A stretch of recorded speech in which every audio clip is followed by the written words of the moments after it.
लेकिन जरा अब देश भर में ग्राउंड पर क्या स्थिति है, क्या रियलिटी है, किस तरीके की स्थिति है, कहां पर दवाई है, कहां पर क्या कमी है। इस वक्त हमारे साथ मेरे सहयोगी जुड़े हुए हैं। रिपोर्टर्स का एक बड़ा ग्रुप मेरे साथ जुड़ रहा है, उनसे हम जरा समझने की कोशिश करेंगे कि जमीन पर क्या हालात हैं। लेकिन दिल्ली में कोरोना ने विकराल रूप धारण कर लिया है, उसके बारे में बताएंगे। दिल्ली से इस वक्त देखिए मेरे साथ मेरी सहयोगी पल्लवी झा मौजूद हैं, आपको इस वक्त नजर आ रही हैं। इसके अलावा मेरे साथ मेरे सहयोगी भूपेंद्र सिंह अहमदाबाद से जुड़े हुए हैं। वहीं मेरे साथ भोपाल से विपिन श्रीवास्तव मेरे सहयोगी, माफ कीजिएगा, राकेश चतुर्वेदी मेरे सहयोगी जुड़े हुए हैं। वहीं केजे श्रीवत्सन मेरे सहयोगी जयपुर से मौजूद हैं और इसके अलावा मुंबई से दीपक दुबे मेरे साथ हैं। लेकिन सबसे पहले जल्दी से मैं पल्लवी आपका रुख करना चाहूंगा दिल्ली में, क्योंकि लगातार हम देख रहे हैं दिल्ली में ऑक्सीजन की कमी है, लगातार यहां पर स्थिति ग्राउंड पर खराब हो रही है। अभी थोड़ी देर पहले मुख्यमंत्री ने थोड़ी कुछ ऐसी बातें की जिसकी वजह से वो थोड़े से संतुष्ट नजर आ रहे थे, लेकिन क्या वाकई ग्राउंड पर भी ऐसी स्थिति है, समझने की कोशिश करेंगे। मैं आपके पास आ रहा हूं, लेकिन जरा दिल्ली में कोरोना के विकराल रूप की स्थिति की बात कर ले कि रोजाना इसके मामले लगातार जो बढ़ रहे हैं, उसमें आज थोड़ी कमी सामने आई है। 20,000 नए मामले सामने आए। हालांकि इसका एक पहलू यह भी है कि इन 24 घंटों में टेस्ट बहुत ज्यादा नहीं हुए। जहां पिछले दिनों में दिल्ली में 1 लाख से ज्यादा टेस्ट हो रहे थे, बीते दिन महज 57,000 टेस्ट किए गए, जिनमें 20,000 से ज्यादा लोग संक्रमित पाए गए। पॉजिटिविटी रेट लगातार बढ़ रहा है और पिछले 4 दिनों के आंकड़ों पर गौर करें तो लगातार दिल्ली में पॉजिटिविटी रेट बढ़ता ही दिखाई दे रहा है। पल्लवी, मैं आपका रुख करना चाह रहा हूं। देखिए, अभी कुछ देर पहले मुख्यमंत्री कह रहे थे, तमाम स्थितियों के बारे में कह रहे थे कि कंटेनर्स भी आ रहे हैं, हम प्लांट्स भी लगाएंगे, इंपोर्ट कर रहे हैं, आईसीयू बेड्स को कैसे ठीक किया जाए, उनकी किल्लत कैसे दूर की जाए, उस पर भी अब काम हो रहा है। लेकिन क्या वाकई ये जो प्रोसेस में चीजें हैं वो जमीन पर अभी कुछ उसका असर दिख रहा है, कुछ फायदा नजर आ रहा है लोगों में?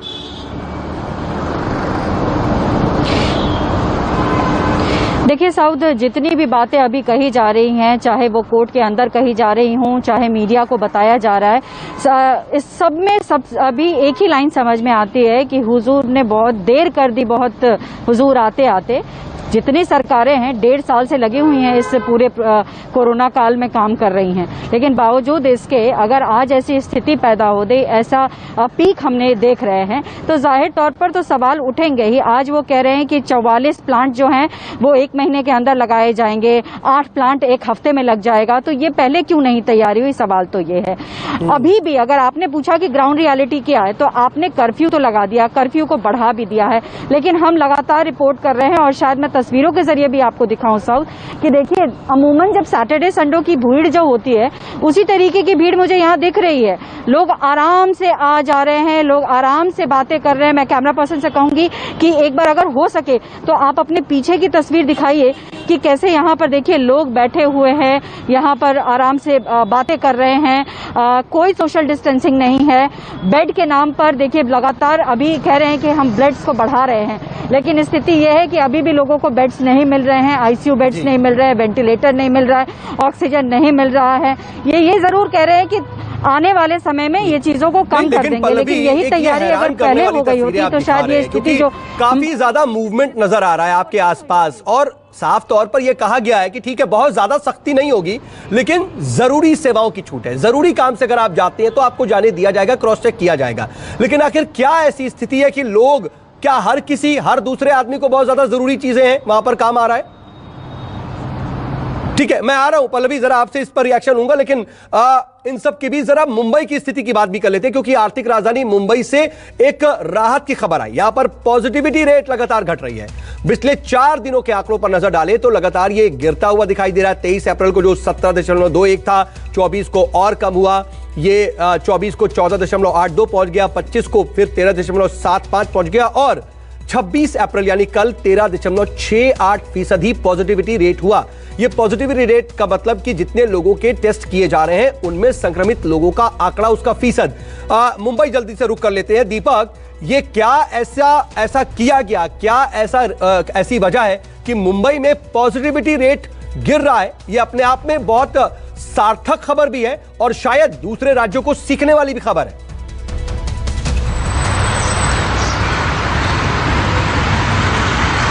जी, जिस तरह से मुंबई और महाराष्ट्र में लगातार केसेस बढ़ रहे थे, अगर मार्च के आखिरी हफ्ते की बात की जाए और अप्रैल महीने की बात की जाए उसको देखते हुए मुंबई महानगर पालिका और राज्य सरकार की तरफ से ब्रेक द चेन के तहत मुहिम चलाई गई थी और ऐसे में लोकल ट्रेनों में जो चलने वाले लोग थे उनमें कहीं ना कहीं कटौती की गई। इसके साथ साथ जो सड़कों पर ज्यादा भीड़ निकलती थी उस पर पूरी तरह से अंकुश लगाया गया, लॉकडाउन लगा दिया गया, उससे कहीं ना कहीं एक राहत की खबर मिली। उसके साथ साथ टेस्टिंग की संख्या जो है वो काफी ज्यादा बढ़ाई गई और यही वजह है कि आंकड़ों में लगातार कमी आई। जहां पर अगर बात की जाए पिछले 3 से 4 दिनों की जो आंकड़ा 60,000 के पार जा रहा था महाराष्ट्र का, वो अब आंकड़ा जो है वो 30 से 35,000 और 40,000 के करीब आ चुका है। वहीं अगर मुंबई की बात की जाए 10 से 12,000 पॉजिटिव केसेस सामने आ रहे थे, महज अब जो पॉजिटिव केसेस आ रहे हो 3500 से 3600 केसेस आए, जिसमें से 70 लोगों की मौत हुई है। लेकिन दीपक जल्दी से ये बता दीजिए कि दिल्ली में स्थिति ये है कि दिल्ली में भी आंकड़ा दिख रहा है कि 20,000 हो गया,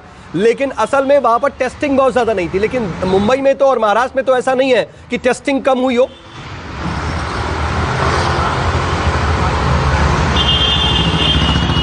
जी, विपक्ष का आरोप है, कल ही विपक्ष ने आरोप लगाया है कि महाराष्ट्र सरकार के द्वारा टेस्टिंग कम की जा रही है और यही वजह है कि आंकड़ों में कमी देखी जा रही है। आखिर इसके पीछे की सच्चाई क्या है, राज्य सरकार को यह क्लियर करना होगा, क्योंकि जिस तरह से आंकड़े अगर 2 दिन पहले की बात की जाए तो आंकड़ों में भारी उछाल देखा गया था, लेकिन महज 2 दिनों में मुंबई के आंकड़ों की अगर बात की जाए तो 10 से 12,000 के करीब में आंकड़े आ रहे थे, जो महज अब 3500 से 3600 रह गए। तो आखिर क्या 2 दिनों में इस तरह का बदलाव देखा गया है, क्योंकि लॉकडाउन जो है पिछले तकरीबन 2 हफ्तों से लगाया गया है। पहले धारा 144 लगाई गई थी 1 हफ्ते के लिए, उसके बाद कंप्लीट लॉकडाउन किया गया था। क्या इसमें सच्चाई है, क्योंकि 3500 का आंकड़ा आना सिक्के का एक पहलू ये भी, लेकिन और इसको भी देखना और समझना जरूरी है। मैं आऊंगा दीपक आपके पास। नमस्कार, मैं हूं मानक गुप्ता। अगर आपको हमारा ये वीडियो पसंद आया हो तो इसे लाइक और शेयर जरूर करें और हाँ, हमें सब्सक्राइब और फॉलो करना ना भूलें ताकि आप देश और दुनिया की कोई खबर मिस ना करें। तो जुड़े रहिए हमारे साथ और देखते रहिए न्यूज़ 24।